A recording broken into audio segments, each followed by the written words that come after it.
में ऐसा कोई ना कोई होना बहुत ज़रूरी होता है जो हमारे बिना बोले ही हमारे दुख, हमारी तकलीफें जान ले।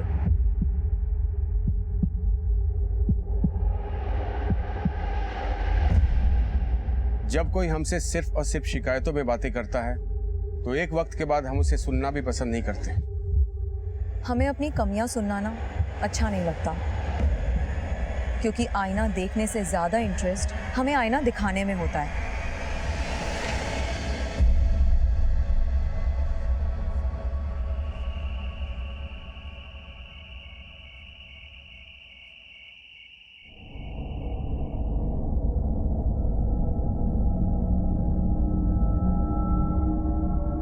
मुझे बैग लगानी है, ठीक है? शैतानी मत करना, ओके? सुरभि जल्दी करो, और लेट करेंगे तो हाईवे में ट्रैफिक में फंस जाएंगे हम। अभिनव, ये तुमने अचानक से बुआ जी के यहाँ जाने का प्लान कैसे बना लिया? अरे तुमने ही तो बोला था कि बुआ जी की तबीयत खराब है, मिल के आते हैं, तो मैंने सोचा चलो मिल के आते हैं। पर वो तो मैंने तुम्हें पिछले हफ्ते बोला था ना। हाँ, एक्चुअली वो भुवनेश्वर में मेरी बिजनेस मीटिंग तय हुई है, तो मैंने सोचा अब एक पंथ दो काज हो जाएंगे। मतलब बुआ जी के यहाँ जाना सिर्फ एक फॉर्मेलिटी है। बहुत ही कैलकुलेटिव हो तो। इस वक्त कौन आया होगा? भुवन आया होगा।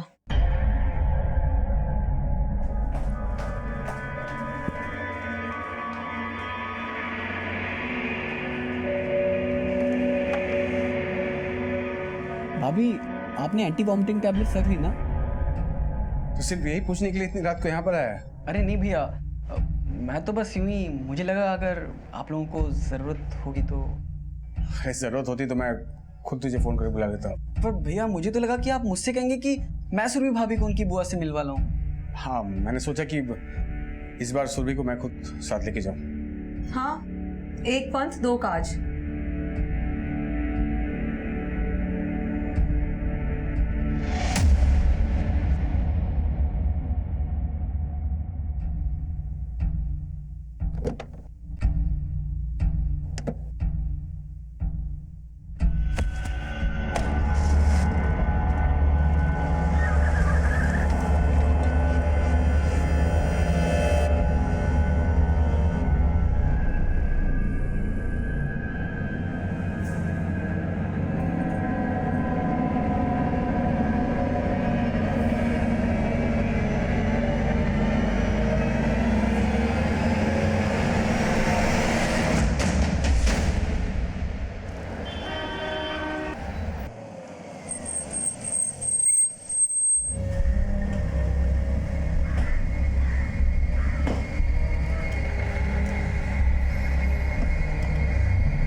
Sir sir please help me sir, मेरी वाइफ कहीं मिल नहीं रही सर, बहुत ढूंढा उसको।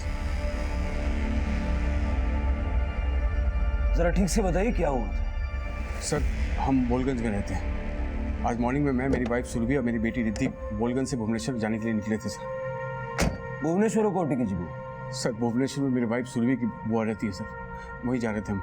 सुबह गोविंदा मार्केट से गुजर रहे थे तो मेरी बेटी को भूख लगी, तो उसने कहा कि मुझे कुछ खाना है, तो मैंने गाड़ी रोका और रिद्धि के लिए बिस्किट्स वगैरह लेने शॉप पे गया।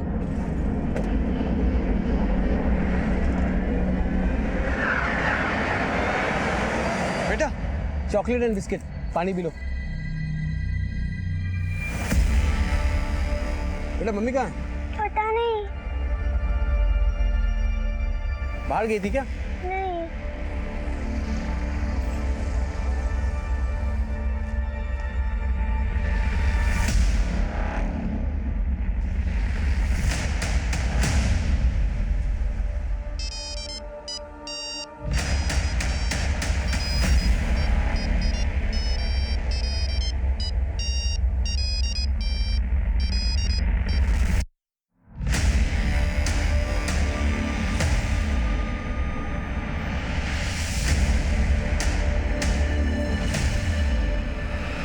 लेकिन गोविंदा मार्केट में तो सुबह से काफी भीड़ भाड़ रहती है, ऐसे कोई कैसे गायब हो सकता है? सर, मैं खुद इस बात से हैरान हूँ सर। सर प्लीज कुछ पता कीजिए सर, प्लीज।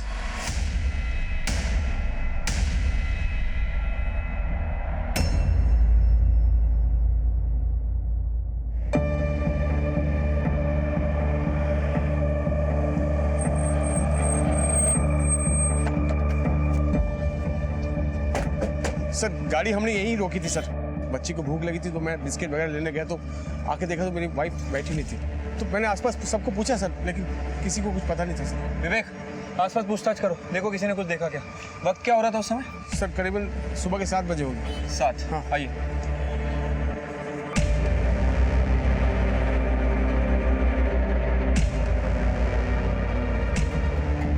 सर सुबह आए हुए थे ये, अपनी बीवी के लिए काफ़ी परेशान भी थे। इसके अलावा सर कुछ पता नहीं मुझे। ठीक है, आओ।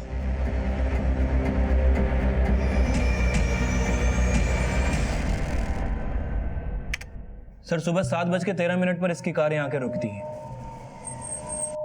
ये देखिए सर।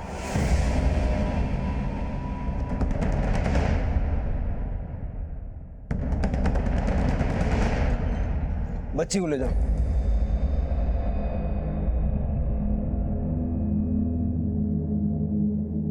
सुना है बहुत हंगामा मचा दिया तूने। बड़े बाजार में सबको यकीन दिला दिया कि तेरी बीवी गायब हो गई।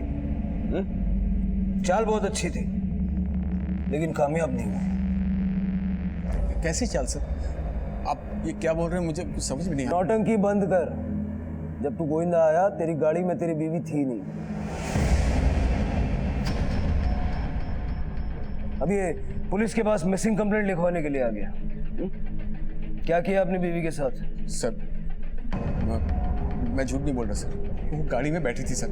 आप ये कैसी बात कर रहे हैं? गोविंदा में जहाँ तूने गाड़ी रोकी थी वहाँ का सीसीटीवी फुटेज हमने चेक किया। अब एक भी झूठ बोला ना तो ऐसा सर ये आप क्या कर रहे हैं सर?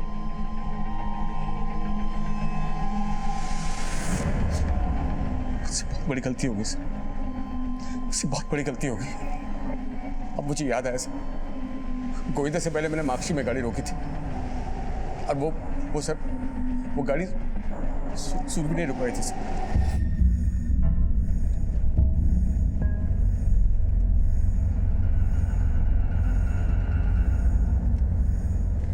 अभिनव, गाड़ी रोको, मैं आती हूँ। मैं थोड़ा सा नींद में था सर, मैंने सिर्फ गाड़ी के दरवाजे बंद होने की आवाज़ सुनी, मुझे लगा कि गाड़ी में बैठ गई सुबह। Gautam sir.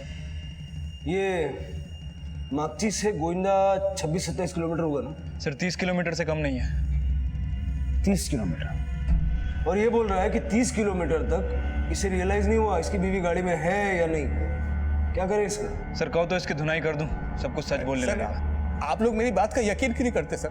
Trust me sir, मैं झूठ नहीं बोल रहा। मुझे मेरी बीवी की फिक्र है सर। सुबह के 4 से 5 बजे होंगे जब मैंने माक्सी में गाड़ी रोकी थी सर। इतने सुनसान अकेले वो सर, मुझे मेरी बीवी की फिक्र है सर। प्लीज उसका पता लगाइए sir. I need your help sir. मैं झूठ नहीं बोल रहा सर, मैं झूठ नहीं बोल रहा।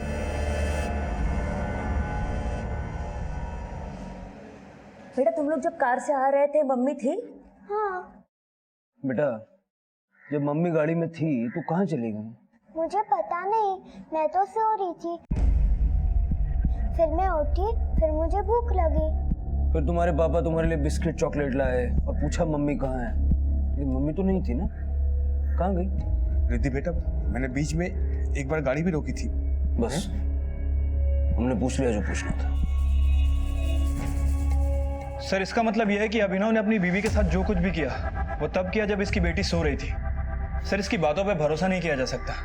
सर ऐसा कैसे हो सकता है कि 30 किलोमीटर तक इसे पता ही नहीं चला कि उसकी बीवी उसकी कार में है या भी नहीं? सर एकदम सफेद झूठ बोल रहा है ये। गौतम अगर झूठ बोल भी रहा है तब भी उसको एक मौका देना चाहिए। सर माकची में सुनसान हाईवे पे एक औरत का होना नॉट सेफ। उसको माकची लेके जाओ। ठीक है सर।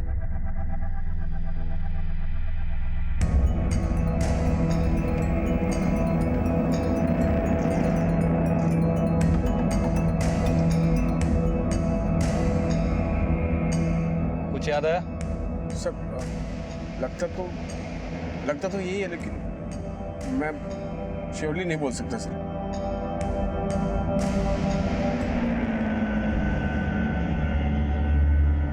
सब वो शायद वो आगे मैंने गाड़ी रोकी थी सर एक बार। पक्का? हाँ रोको यहाँ पे।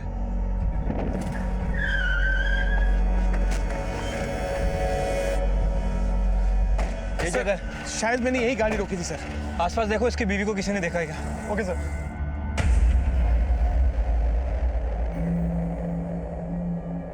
क्या इस औरत को सुबह 4:30-5 बजे के करीब यहाँ देखा था? सर हम लोग तो यहाँ 6 बजे के बाद आते हैं। उस समय तक यहाँ पर ऐसी किसी औरत को नहीं देखा हमने।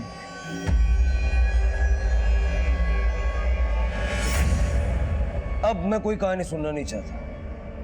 क्या किया अपनी बीवी के साथ? मैं कोई कहानी नहीं बना रहा हूँ सर। चल, मान लिया कि तू कोई कहानी नहीं बना रहा। तेरी बीवी तो पढ़ी लिखी है। अगर उसका फोन तेरी गाड़ी में छूट गया तो कोई पीसीओ ढूंढ के तो तुझे कांटेक्ट कर सकती है ना। यही बात मैं आपको समझाने की कोशिश कर रहा हूँ सर। अगर उसने मुझे फोन नहीं किया इसका मतलब वो कोई मुसीबत में है सर। मुसीबत में छोड़ा किसने? तूने ना।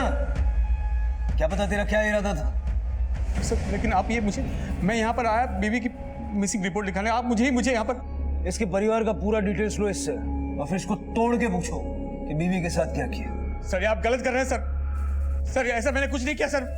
गौतम सर, अभिनव की कॉल रिकॉर्ड्स निकालो, पता करो उसका अपनी बीवी के साथ रिश्ता कैसा था। उसने कहा कि वो भुवनेश्वर एक बिजनेस मीटिंग के लिए और सुरभि की बुआ से मिलने के लिए जा रहा था। पता करो उसका भुवनेश्वर जाने का रीजन यही था या नहीं। और संबलपुर से लेके गोविंदा तक जितने भी सीसीटीवी हाईवे पे सबका फुटेज निकालो। ठीक है सर।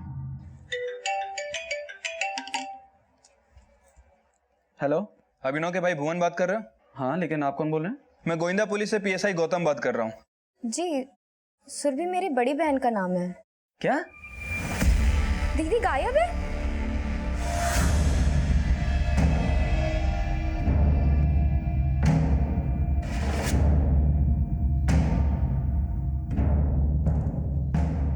सुरभि एक पढ़ी लिखी समझदार औरत थी जिसने अब तक न अपने पति और न ही किसी रिश्तेदार से संपर्क किया था। लेकिन वो गायब कहाँ थी?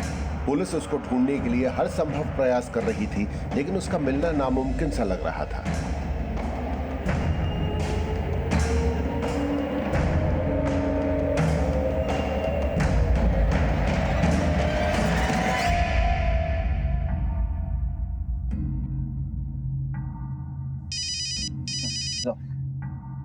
हाँ तपस, सर मैंने मागची टोल की फुटेज चेक की है। बोलगंज से वापस आते वक्त अभिनव की गाड़ी ने करीब 4 बजे मागची टोल क्रॉस किया था। उस वक्त गाड़ी में अभिनव, उसकी बीवी सुरभि और बेटी रिद्धि तीनों मौजूद थे। और सुरभि मागची से गोविंदा के बीच कहीं गायब हुई है। एक काम करो, मागची से लेके गोविंदा तक का स्ट्रेच अच्छे से चेक करो। आप सुरभि की बुआ जी हैं? हाँ जी।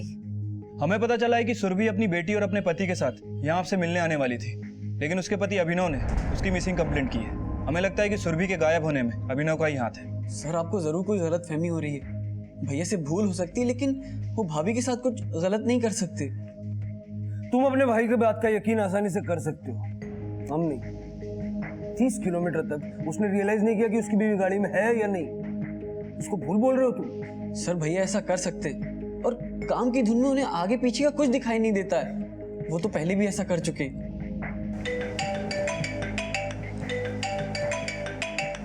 हेलो। हेलो भुवन, तुम्हारे भैया मुझे यहाँ मार्केट में फिर से भूल के चले गए हैं और यहाँ मुझे बहुत देर से कोई ऑटो भी नहीं मिल रहा है। तुम प्लीज आके मुझे पिकअप कर लोगे? सर भैया भुलक्कड़ स्वभाव के, उनसे भूल हो सकती है लेकिन वो कोई क्राइम नहीं कर सकते। वो अपनी वाइफ और बेटी से बहुत प्यार करते। सर प्लीज उन्हें छोड़ दीजिए। अब तुम्हारे भैया ने ये सब भूल से किया या सोच समझ के किया, जब तक पता नहीं लग जाता उसे छोड़ नहीं सकते। सर लेकिन भैया के साथ तो रिद्धि भी थी। रिद्धि को हमने उसकी मौसी काव्या के यहाँ भेज दिया। Don't worry about. मैं भैया से एक बार मिल सकता हूँ क्या? भैया आप ऐसी लापरवाही कैसे कर सकते हैं? आप भाभी को ऐसे बीच रास्ते में छोड़ा है। मुझसे बहुत बड़ी गलती हो गई भुवन। मैं अपने धुन में इतना खोया हुआ था कि मुझे कुछ पता ही नहीं चला। लेकिन जैसे लोग सोच रहे हैं ना, ऐसा कुछ नहीं है मेरे भाई। मैंने कुछ नहीं किया। तो समझ रहा ना मैं क्या कह रहा हूँ? मैं कुछ नहीं किया। जाहिर है कि अभिनव का भाई उसके फेवर में ही बोलेगा। सुरभि की बुआ का क्या कहना? सर बुआ ने भी अभिनव के ऊपर शक नहीं जताया। हाँ, लेकिन उन्हें इस बात का पता नहीं था कि सुरभि और अभिनव उनसे मिलने भुवनेश्वर आने वाले। मतलब अभिनव ने झूठ बोला? हाँ सर, लेकिन सर अभिनव की भुवनेश्वर में बिजनेस मीटिंग कंफर्म थी। ये भी उसकी कोई ना कोई तो चाल है। सुरभि के साथ जो कुछ हुआ वो मागची और गोविंदा के बीच हुआ। हो सकता है कि उसको मार के उसकी बॉडी के डंप कर दी हो। हर पॉसिबिलिटी चेक करो। ठीक है सर। सुरभि किस हाल में होगी यह भी रहस्य बना हुआ था। पर अभिनव कोई साजिश कर रहा था या उसने भूल से सुरभि को छोड़ा था, ये राज अब भी सुरभि की तलाश पर ही निर्भर करता था। लेकिन फिलहाल सुरभि से जुड़ी कोई भी सूचना नहीं मिल रही थी। इसी दौरान पुलिस को गोयंडा और नाकुची के बीच एक अज्ञात लाश मिली।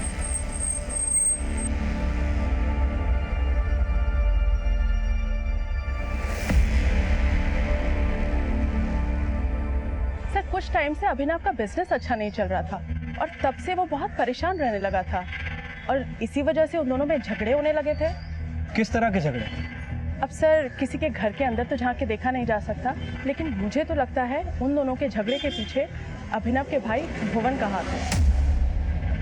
बट भुवन कैसे हो सकता है? अब सर, ये तो आपको अभिनव ही बता सकता है। वैसे शादी के कुछ समय बाद ही अभिनव ने खुद से भुवन को अलग कर दिया था। और अब सुरभि गायब है। सर, अभिनव और सुरभि के बीच झगड़े उनकी बेटी के पैदा होने के बाद शुरू हुए। मुझे लगता है सर, झगड़े की वजह माँ और बेटी की बीमारी हो सकती है। सर, जब रिद्धि का जन्म होने वाला था तब हमें पता चला कि सुरभि भाभी को हीमोफीलिया है, फिर रिद्धि को भी हीमोफीलिया हो गया, जिस कारण से उनके ब्लड प्लेटलेट्स अक्सर कम रहते हैं। और सर, ये बीमारी ऐसी कि अगर एक बार कोई चोट या खरोच लग जाए तो खून रुकना बंद नहीं होता। मतलब इलाज का खर्चा रेगुलर, और अभिनव का बिजनेस भी ठीक नहीं चल रहा था। काफी तंग आ गया होगा ना अभिनव? सर, भैया परेशान तो बहुत रहते थे, लेकिन इस वजह से कभी भैया और भाभी के बीच में कोई लड़ाई नहीं हुई। लेकिन झगड़े होते थे। सर, अगर किसी इंसान की कमाई कम और खर्चे ज्यादा हो तो उसका फोकस फैमिली से हट के काम पे ही हो जाता है, और जबकि रिद्धि और भाभी को अच्छी देखभाल की जरूरत थी। अभिनव, तुम मेरी दवाइयाँ ले आए? अभिनव, मैंने तुम्हें टेक्स्ट किया था, तुम मेरी और रिद्धि की दवाइयाँ लाए कि नहीं लाए? तुमको जो कुछ मंगाना है वो भुवन को बता दो, वो ले आएगा। ठीक है? सब कुछ भुवन करेगा तो फिर तुम क्या करोगे? काम, तभी तो तुम्हारी दवाई का खर्च पूरा होगा। अगर तुमने पहले से अपना ध्यान दिया होता तो तुम्हारी ये बीमारी रिद्धि को नहीं लगती। रिद्धि के जन्म से पहले ही हमें पता था कि मुझे ये बीमारी है, फिर भी बच्चा तुम्हें चाहिए था मुझे, लेकिन मुझे नहीं पता कि तुम्हारी वजह से उसको हीमोफीलिया हो जाएगा। नहीं पता था मुझे।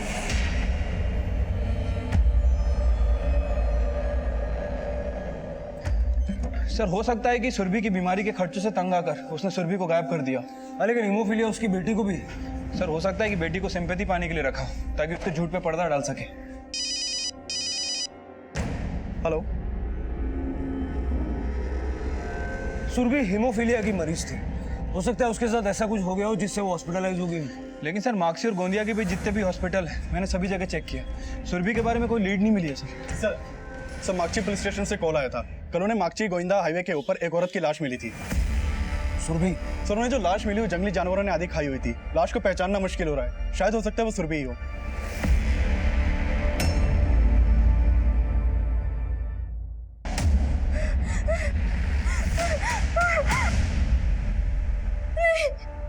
नहीं, ये मेरी बहन नहीं हो सकती है।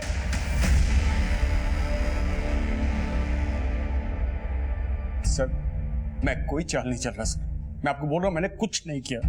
आप सुरभि का पता लगाइए प्लीज। वही पता लगा क्या रहा? लाश मिली है उसकी। तूने खुद मरा या किसी से मरवाया? सर, क्या बोला? मेरी बीवी, वो मेरी बीवी है सर। ये बीवी करना बंद कर दे। अगर उसको बीवी मानता ना तो ऐसे बीच सड़क में छोड़ के भागता नहीं। क्या पता तू अपनी बेटी को भी मारना चाहता होगा। क्या बात कर रहे हो? कैसी बात कर रहे सर? आप मेरा विश्वास कीजिए सर, मैं सब कुछ नहीं कर सकता। कैसे कर लूं तेरा विश्वास? भुवनेश्वर में उसकी बुआ के वहां लेके जाने वाला था ना, उसकी बुआ को मालूम तक नहीं। तेरा पहले से इरादा था उसको मारने का, और इसीलिए ये बुआ वाला बहाना बना के तूने उसको गाड़ी में बिठाया। मैंने सुरभि को बोला था बुआ को फोन करने के लिए। ऐसा भद्दा आरोप मुझ पर मत लगाओ सर। मैंने अपनी बीवी को नहीं मारा सर, मैं बहुत प्यार करता हूँ सर। मेरी एक ही गलती हुई सर, मैं हाईवे पे कुछ भूल कर चला है सर, मैंने कुछ नहीं किया।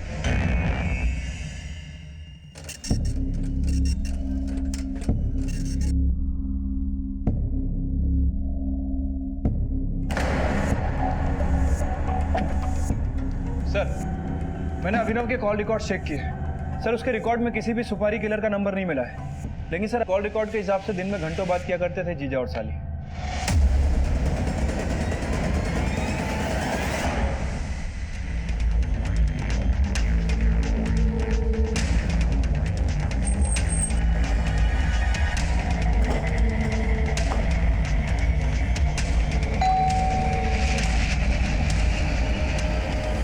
जी सर। हमें काव्या से बात करनी है। चल बोल, कब से चल रहा है तेरा और काव्या का चक्कर? क्या सर, ऐसा कुछ नहीं चल रहा सर। बस वो क्या कि सुरभि मेरे फोन से उससे बात करती थी बस। अच्छा, तो सुरभि ने मोबाइल फोन गेम खेलने के लिए खरीद रखा था? नहीं सर, वो नौटंकी बंद कर, समझा? क्यों मारा सुरभि को? सर मुझे सुरभि दीदी जीजा जी के नंबर से कॉल करती थी, क्योंकि मेरा और जीजा जी का नेटवर्क सेम है, तो कॉलिंग फ्री थी।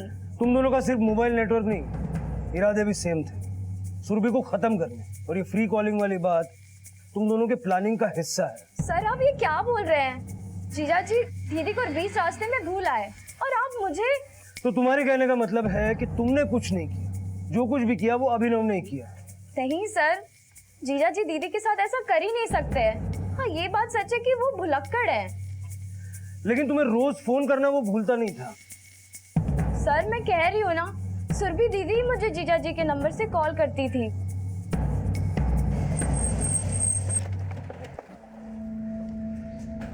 गौतम, लगता है अभिनव और काव्या सोच के बैठे कि अगर फंस गए तो क्या बोलना है। काव्या के कॉल रिपोर्ट निकलो। हो सकता है कि अभिनव ने नहीं बल्कि काव्या ने उस कॉन्ट्रैक्ट किलर को हायर किया। ठीक है सर।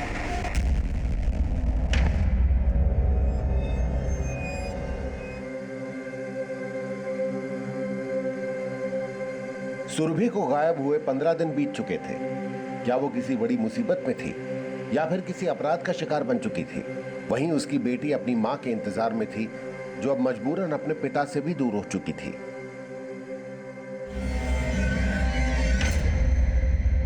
सर, काव्या का पति प्रतीक आया है, वो आपको कुछ बताना चाहता है।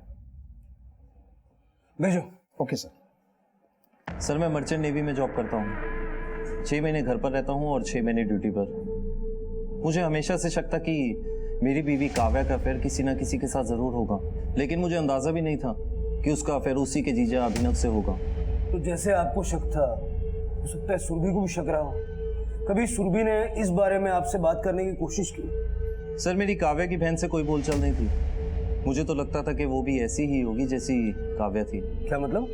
मतलब सर सुरभि भी कम नहीं थी। मुझे तो लगता था कि उसका भी अभिनव के भाई भुवन से कुछ ना कुछ चक्कर जरूर होगा, और इसलिए तो दोनों भाई अलग रहते थे।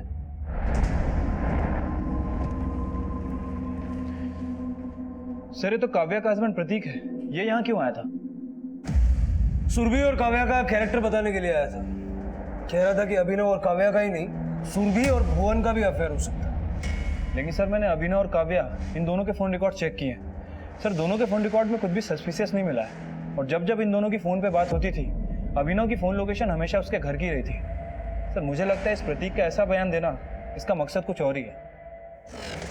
क्या मकसद उसका? सर काव्या और सुरभि के पेरेंट्स की डेथ के बाद उनकी बुआ उनके फादर के घर में ही रहने लगी थी। सर उसी दौरान बुआ ने यह कहा था कि उनकी मौत के बाद वो घर दोनों दामादों के नाम कर देंगे। इस सिलसिले में मैंने बुआ से पूछताछ भी की। सर उनका कहना है कि काव्या अपने पति प्रतीक से ज़्यादा खुश नहीं थी। प्रतीक छोटी छोटी बातों पर उस पर शक किया करता था, जबकि अभिनव के बारे में उन्होंने कहा है कि अभिनव थोड़ा भुलक्कड़ जरूर है, लेकिन सुरभि का मर्डर नहीं कर सकता। गौतम, लेकिन प्रतीक ने एक बात तो नहीं बताई है। मान लो कि सुरभि और भुवन का चक्कर था, अभिनव के पास सुरभि को मारने का मोटिव था। सर मोटिव तो हो सकता है, क्योंकि जब मैंने पड़ोसी से पूछताछ की तो उन लोगों ने भी भुवन की तरफ इशारा किया था। और सर अभिनव और सुरभि की शादी के बाद ये भुवन उनसे अलग भी रहने लगा था। पता लगा ये भुवन अलग क्यों रहने लगा था, और भुवन और सुरभि के अफेयर की बात में सच्चाई कितनी? ठीक है सर।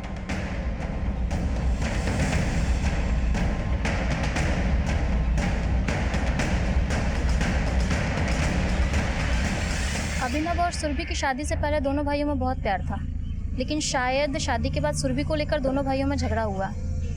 अभिनव तो काम में बिजी रहता था, लेकिन भुवन ने घर पे आना बंद नहीं किया था। भाई की गैर मौजूदगी में वो अक्सर आता जाता रहता था।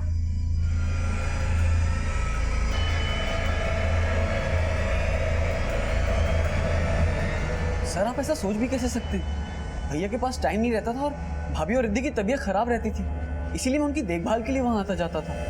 वैसे आ जाके देखभाल करने में तो काफी परेशानी होती होगी, अलग रहने के लिए क्यों चले गए? सर मैं सिविल सर्विसेज के एग्जाम्स की तैयारी कर रहा हूँ। रिद्धि के जन्म के बाद मैं अपनी पढ़ाई पे कंसंट्रेट नहीं कर पाता था, इसीलिए मैं उनसे अलग रहने लगा। जबकि भैया और भाभी तो चाहते भी नहीं थे कि मैं उनसे अलग रहूं।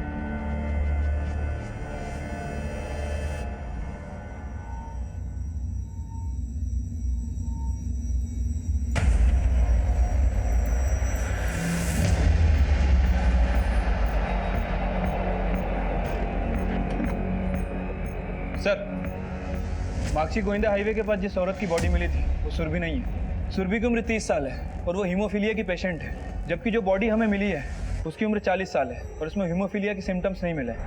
सर, इसकी मौत 2 बजे से 4 बजे के बीच में हुई है, जबकि सुरभि को 4 बजे के आसपास अपने पति अभिनव के साथ माक्सी टोल नाका क्रॉस करते हुए देखा गया और उस समय वो सही सलामत थी। लेकिन सुरभि माक्सी और गोविंदा के बीच ही गायब हुई, और जिस रात सुरभि गायब हुई उसी रात उस औरत का मर्डर हुआ। ये कुछ ज्यादा ही बड़ा कोइंसिडेंस है। अगर मरने वाली सुरभि नहीं थी तो सुरभि अब कहाँ है? और अगर सुरभि सही सलामत है तो फिर उसने अपने परिवार से कांटेक्ट क्यों नहीं किया? एक काम करो, माक्सी और गोविंदा के बीच फिर से अच्छे से पूछताछ करो और जो लाश हमें मिली है उसका आइडेंटिफिकेशन कराने की कोशिश करो। ठीक है सर।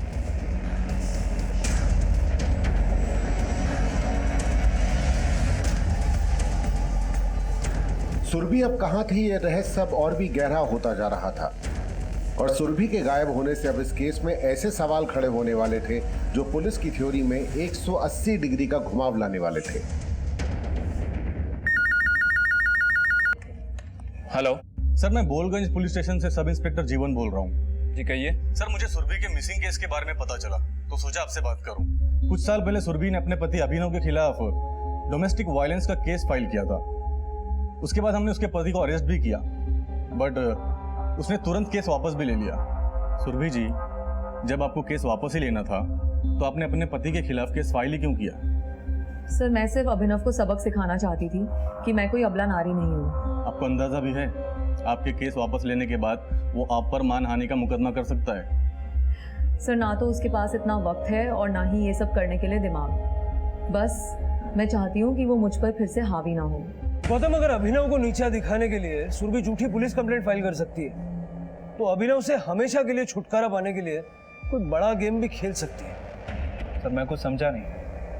काव्या के पति ने हमें बताया कि सुरभि और भुवन का चक्कर हो सकता है। पड़ोसियों से भी हमें ऐसी बातें सुनने को मिली। हो सकता है कि किसी औरत का मर्डर करवा के सुरभि उसे अपना मर्डर दिखाना चाहती हो। हाँ तो बस। तो जिस रात उस अज्ञात औरत का मर्डर हुआ था उसकी अगली सुबह वहीं पास के पुलिस स्टेशन में एक कमला नाम की औरत की मिसिंग रिपोर्ट फाइल की गई थी। सर, कमला प्रोस्टिट्यूट थी और कमला की मिसिंग रिपोर्ट उसकी 16 साल की बेटी और उसके पड़ोसियों ने करवाई थी। जो लाश हमें मिली है उसका डीएनए कमला की बेटी से मैच करवा के दे और इस कमला के बारे में सब कुछ पता करो। उसका कनेक्शन सुरभि मिसिंग केस से हो सकता है। Okay sir. गौतम, पूरे चांसेस हैं कि इस कमला नाम की प्रोस्टिट्यूट का मर्डर करवा के सुरभि उसे अपना मर्डर दिखाना चाहती है। अभिनव ने बताया था कि सुरभि उसकी बुआ को फोन करके बताने वाली थी कि वो लोग भुवनेश्वर आ रहे हैं, लेकिन सुरभि ने ऐसा किया नहीं था। हो सकता है कि अभिनव के भुलक्कड़ स्वभाव का फायदा उठा के उसी ने माक्सी के पास गाड़ी रुकवाई। मैं आती हूँ।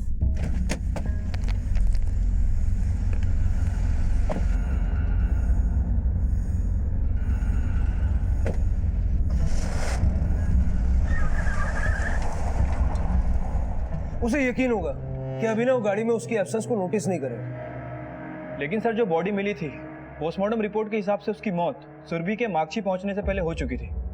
आपको वाकई लगता है कि सुरभि ऐसा कुछ कर सकती है? गौतम, हो सकता है मेरी थियरी गलत हो, लेकिन मेरे लिए सबसे बड़ा सवाल यह है कि अगर सुरभि सही सलामत है तो उसने अपने परिवार को कांटेक्ट अब तक क्यों नहीं किया? एक काम करो, सुरभि के पिछले सारे कॉल रिकॉर्ड्स निकालो। ठीक है सर।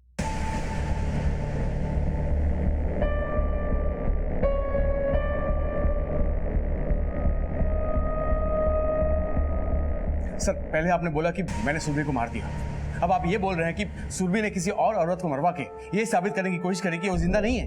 लेकिन उसने तुम्हारे खिलाफ डोमेस्टिक वायलेंस की झूठी कंप्लेंट भी लिखवाई थी।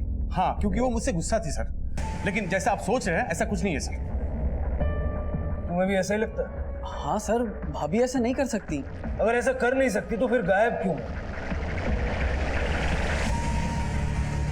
सर, सुरभि के कॉल रिकॉर्ड में कुछ भी सस्पिशियस नहीं मिला है, लेकिन सर एक बात तो कंफर्म है, अभिनव से ज्यादा भुवन से बात करती है। भुवन के कॉल रिकॉर्ड्स अच्छे से स्कैन करो और भुवन का फोन सर्वेलेंस पे रखो। हो सकता है सुरभि और भुवन एक दूसरे के टच में हो। ठीक है सर।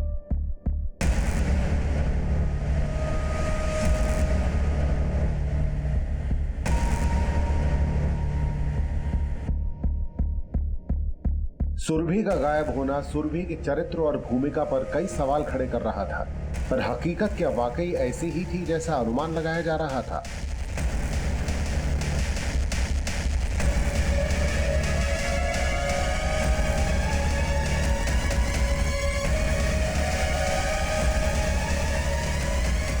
सर, मैं दूध की डेयरी में काम करता हूँ। रोज सुबह 4 बजे यहाँ से डेयरी के लिए निकलता हूँ। बुधवार 4 बजे मैंने एक औरत को यहाँ खड़े हुए देखा था। बड़े घर की लग रही थी। क्या यही औरत थी वो? सुरभि की पहचान की उसने? सर, उस आदमी ने उसका चेहरा नहीं देखा था। वक्त क्या रहा होगा? सर, करीब 4 बजे। जिस औरत की लाश हमें मिली उसका मर्डर 2 से 4 के बीच हो गया था। तो ये बस में बैठने वाली सुरभि हो सकती है। पता करो ये व्हाइट मिनी बस किसकी है। हो सकता है उसमें भुवन भी मौजूद है। Okay sir.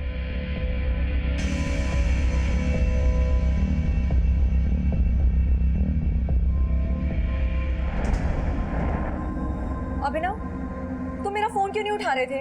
मैंने तुम्हें 12 बार फोन किया। सॉरी, नहीं देखा। सॉरी? किस किस चीज के लिए सॉरी बोलोगे तुम? तुम्हें मेरी और रिद्धि की जरा सी भी परवाह है कि नहीं है? अब लेक्चर मत सुनाओ, अगली बार उठा लूंगा फोन। मैं तो तुम्हें सॉरी बोलने के लायक भी नहीं हूं सर।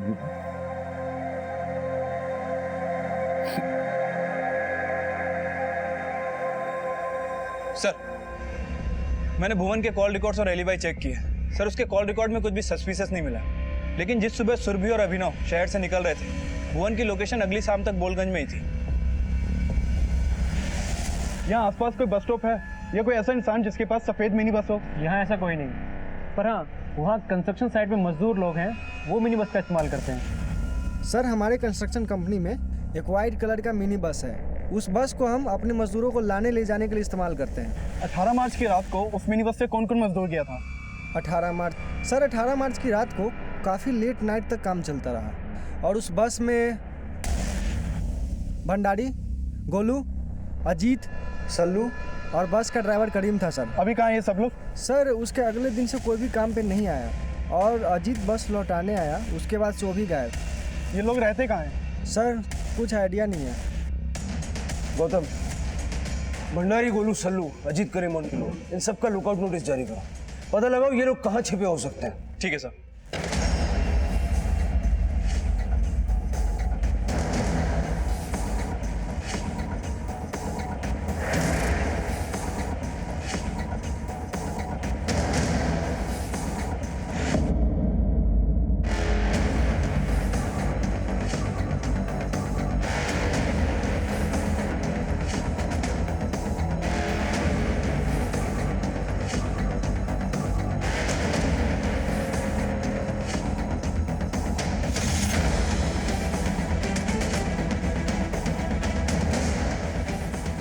इस केस में अब तक 6 संदिग्ध सामने आए थे, लेकिन इस केस में इनकी भूमिका क्या थी, ये राज अब भी उनकी तलाश तक महफूज था और जल्द ही एक सूचना सामने आई।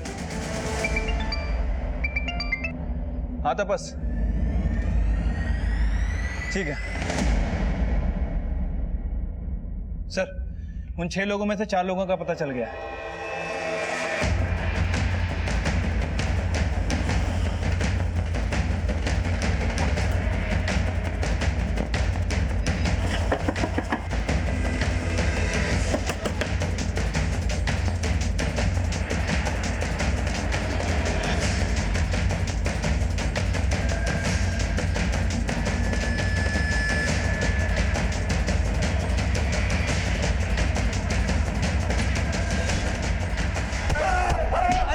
रुक जाओ। बुधवार 18 मार्च की सुबह को एक औरत को तुम्हारी बस में बैठते हुए देखा गया। उसी दिन सुबह एक औरत का मर्डर हुआ और एक औरत गायब हुई। अब मुझे ये बताओ, जिस औरत का मर्डर हुआ वो कौन थी और जो गायब हुई वो कहाँ है? सर, आप क्या बोल रहे हैं? हमें तो कुछ भी समझ में नहीं आ रहा। समझ में नहीं आ रहा? अब आ रहा है समझ में? कमला का मर्डर तुम लोगों ने इस औरत के कहने पे किया? नहीं सर, इसके कहने पे नहीं मारा था सर। फिर किसके कहने पे मारा? हम बस कमला को मारना चाहते थे सर, क्योंकि उसने अपने दलालों से हमें पिटवाया था सर। हम उसके रेगुलर कस्टमर थे साहब। उसकी 16 साल की बेटी है, हमें पता चला था साहब। हम बस उसके साथ सोना चाहते थे। हमने कमला को ऑफर भी किया साहब, लेकिन उसने हमें गालियाँ दी साहब, फिर अपने अपने आदमियों से पिटवाया साहब। हम उस बदला लेना चाहते थे। रोज रात को वो हाईवे पे खड़ी होती थी कस्टमर ढूंढने के लिए।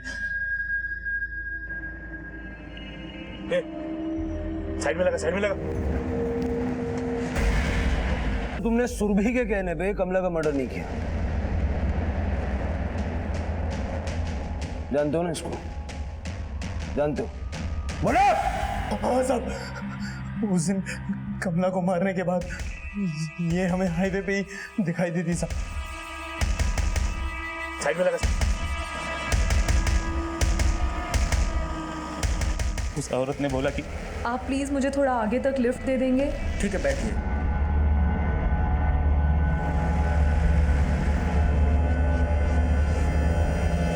हमने उसकी मदद करने के लिए गाड़ी में बैठाया, लेकिन हम सबने उसके साथ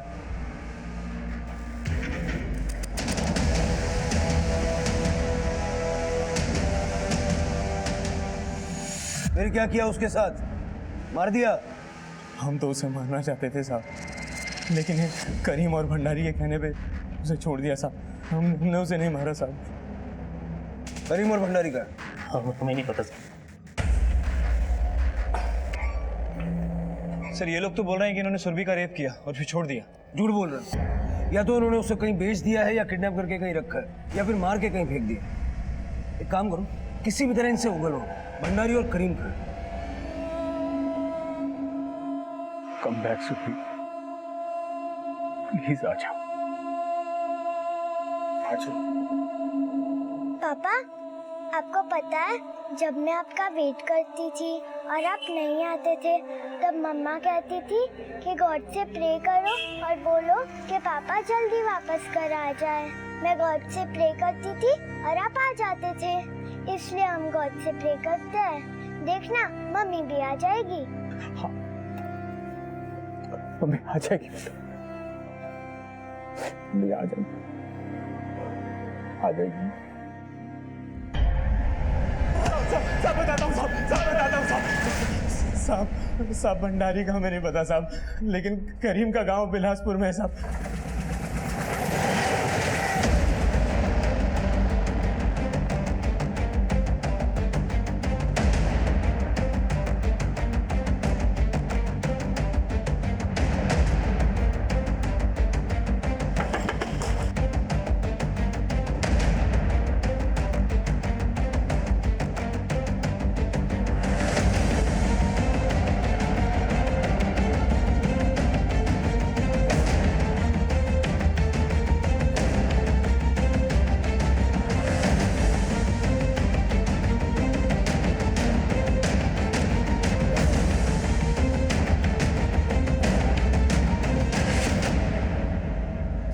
साहब हमें नहीं पता वो औरत कहाँ है, हम तो उसको वहीं छोड़ के चले गए थे अपने बाकी दोस्तों के साथ। ऐसा तो नहीं कि बाकी दोस्तों को छोड़ के फिर उस औरत के पास आए?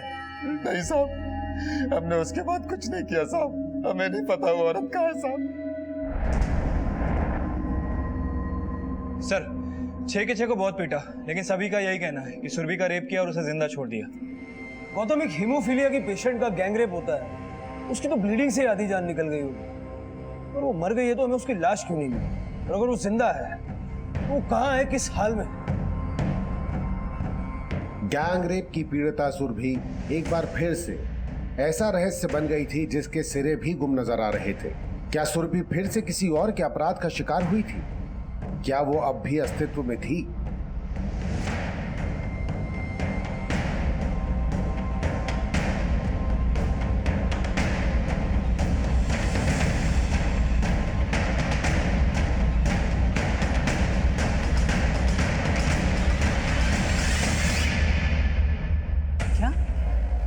सुरभि भाभी के साथ गैंगरेप?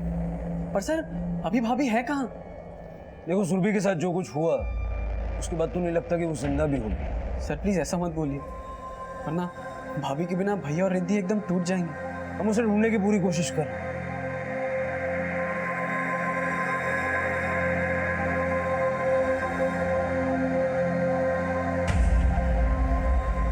साहब, मुझे इस औरत के बारे में बड़े साहब से बात करनी है। साहब, हम कुमुरपाला में रहते हैं, मजदूर हैं। उस दिन जब हम अपने काम पे जा रहे थे तो सड़क के किनारे ये औरत पड़ी हुई थी। इसकी बहुत हालत खराब थी, इसके कपड़े फटे हुए थे और बहुत खून बह गया था। फिर हम उसे उठा के अपने इलाके में ले गए साहब, उसका इलाज कराया और 2 दिन तक उसको अपने साथ रखा। फिर साहब हम 2 दिन तक उससे पूछते रहे कि वो अपने घर के लोगों के बारे में बताए, कोई टेलीफोन नंबर दे जिससे हम उनको सूचना दे सकें। लेकिन साहब उसने तो कुछ भी नहीं बताया और वो तो जाने लगी। तो फिर हमने उसे थोड़े से पैसे देके वहाँ से भेज दिया, लेकिन आज मालूम पड़ा कि वो नहीं पहुँची। बहुत ताज्जुब हुआ साहब। मजदूरों की बस्ती कुमुरपाला से सुरभि ने कहीं ना कहीं की बस तो पकड़ी होगी, पर वो बोलगंज नहीं पहुंची। तो कहाँ गई?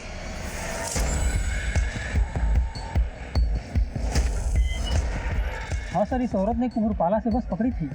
ये तुम्हारी बस से उतरी कहाँ थी? इतना तो याद नहीं, लेकिन बोलगंज नहीं गई थी। हेलो,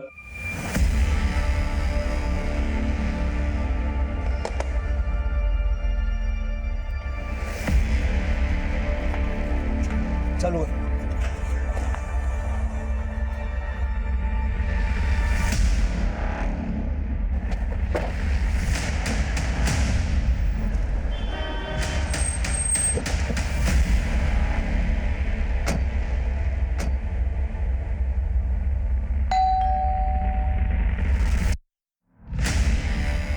सुरभि,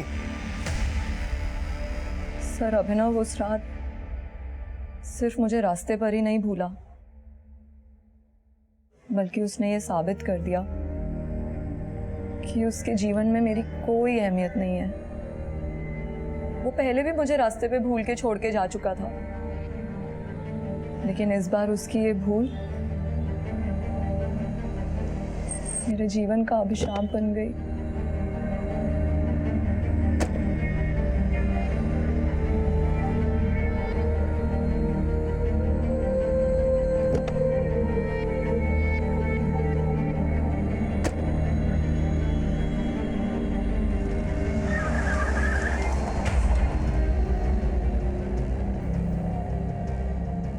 अभिनव की इस भूल की वजह से मुझे उन वैश्यों का शिकार बनना पड़ा।